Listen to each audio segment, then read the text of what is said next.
30,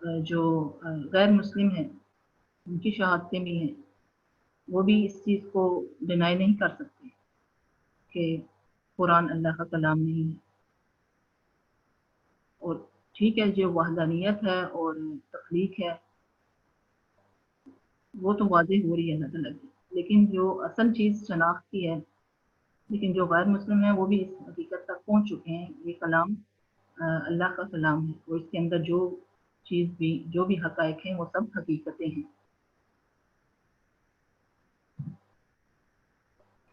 next point کی طرف آتے ہیں۔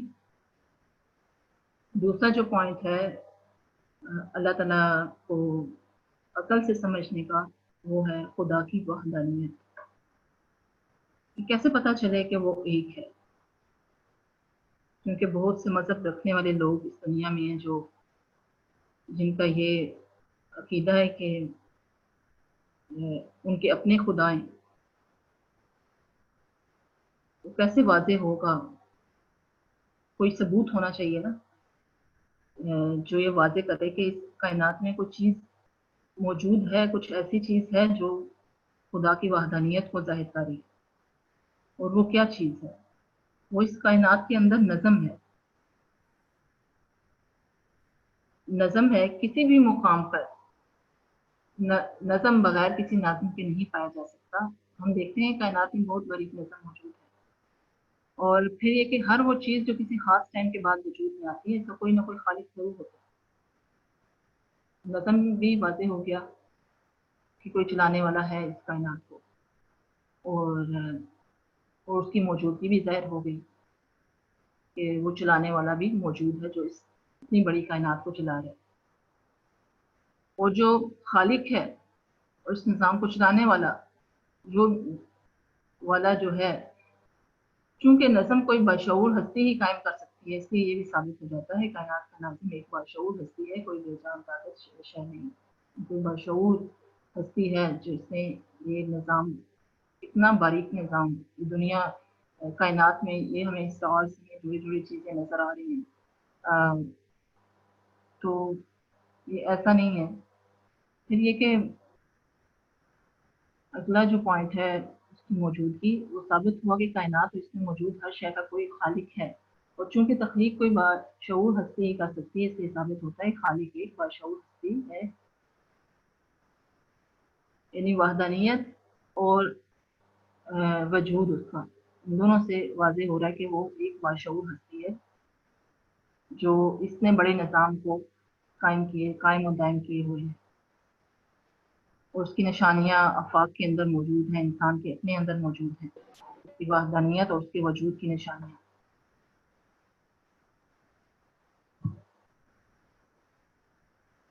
جس کا ذکر میں قرآنی آیات میں کر چکی ہوں۔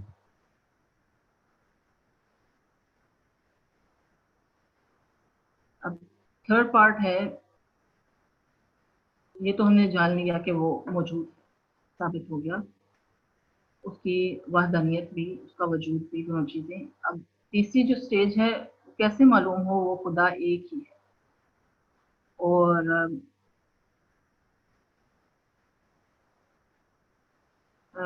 تیسرا جو مرحلہ ہے وہ ہے شناخت کا ہے کہ وہ خدا کون ہے۔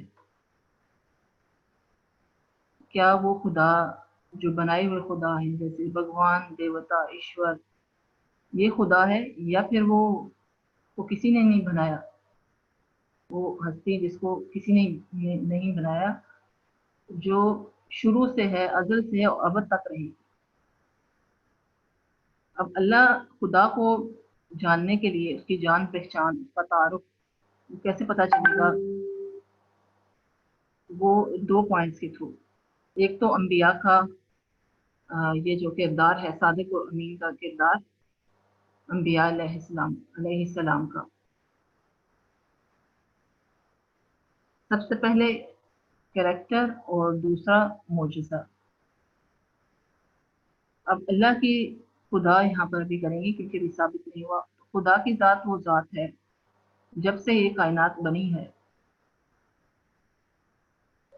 اور جب سے بنی ہے تو اس دنیا کی زندگی میں وہ خدا نہیں آئے گا، اور ہر ایک کو بتائے گا نہیں سامنے آ کے کہ میں خدا ہوں، میری بندگی کرو، میری عبادت کرو، مجھے مانو، ایک مانو، رب مانو. تو اس کے لیے اللہ تعالیٰ نے انبیاء علیہ السلام کا انتخاب کیا، ان کو چوز کیا. انبیاء علیہ السلام کا سلسلہ آدم علیہ السلام سے شروع ہوتا ہے اور ختم ہوتا ہے نبی صلی اللہ علیہ وسلم پر، ختم نبوت. تو یہاں پر ہم جو نبی صلی اللہ علیہ وسلم کا کردار ہے وہ واضح کریں گے، کیونکہ ہم نبی صلی اللہ علیہ وسلم کی امت سے ہیں، اور اللہ تعالیٰ نے انہی کی کتاب کو معجزہ جو محفوظ کیا، اور انہی کے کردار کو بھی سیرت النبی صلی اللہ علیہ وسلم کے اندر سارا سب چیزیں، ہسٹری، ان کی تاریخ سب موجود ہے. تو اس لیے ہم یہاں پر نبی صلی اللہ علیہ وسلم کے کردار پر بات کریں گے کہ اللہ تعالیٰ کی جو شناخت، جان پہچان کون کرواتا تھا. وہ کوئی نارمل بندہ نہیں ہوتا تھا، وہ اسپیشل بندہ ہوتا تھا، اور وہ اللہ کی طرف سے چنا ہوا ہوتا تھا. جیسے کہ نبی صلی اللہ علیہ وسلم، ان کا کردار آپ دیکھیں، آپ کی نظروں کے سامنے ہے، ہماری نظروں کے سامنے ہے کہ وہ جب 40 سال کی عمر میں ان کو نبوت ملی، تو اس سے پہلے کی زندگی اگر آپ دیکھیں تو وہ صادق اور امین کے نام سے مشہور تھے.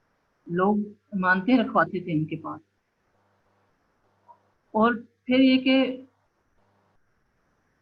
اللہ نے ہمیشہ بنی نوع انسان کے سامنے جن رسولوں کو پیش کیا، ان کا کردار بے داغ تھا، چاہے نبی صلی اللہ علیہ وسلم ہے، چاہے ان سے پہلے کے نبی. ہر رسول اپنی قوم سے ہوتا تھا تاکہ ہر خاص اور عام اس کے صادق اور امین کردار کا شاہد ہو. اس کا جو سارا ٹائم ہوتا تھا نبوت سے پہلے کا، جو 40 سال کی عمر میں نبوت ملتی تھی انبیاء کو، اس سے پہلے کا جو ٹائم تھا، لڑکپن، جوانی، بچپن، یہ سب جو ٹائم ہے وہ قوم کے اندر گزرا ہوتا ہے، تاکہ لوگ اگر کوئی بات وہ پیش کرے تو لوگ اس کا انکار نہ کریں. جب وہی حق کا دعویٰ پیش کرتا تھا کہ سارا معاملہ اس کا آنکھوں دیکھا ہے، تو اس میں شک کی گنجائش نہیں رہتی تھی.